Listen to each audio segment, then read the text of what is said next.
Hello everyone, আসসালামু আলাইকুম। আজকে আমি ঘুম থেকে উঠে বিছানাটা যখন গুছাতে গেছিলাম, বাবু বলতেছে দোল খাবে, তাও কম্বলে করে। তাহলে কি করার বলেন? পরে ভাবলাম যে না থাক, বাবুর বায়নাটা পূরণ করি। পরে সুন্দর করে ওকে বসিয়ে দোল খাওয়াতে লাগলাম। রুমটার আমার কি অবস্থা দেখেন, এলোমেলো হয়ে আছে, একদম আমাকে গুছাতেই দিচ্ছে না বাবু রুমটা। এই যে পরে ওর ফুপি আর আমি দুজনে মিলে ওকে দোল খাওয়ালাম।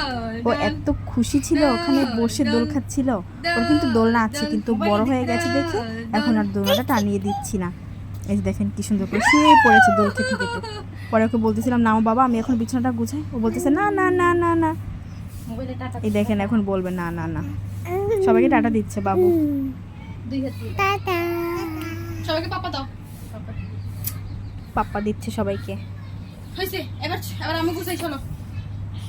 হ্যাঁ, নামো নামো নামো নামো এত দুষ্টু না, বলতেছে না নামো, না গুছাই না। চলে আপু। এখন কি আমি রুমটা গুছাবো না? নামো তাড়াতাড়ি নামো। পরে ওর ফুপি বলতেছে চলো আমরা ঘুরতে যাই বাইরে। পরে উঠেছে আর হ্যাঁ এখন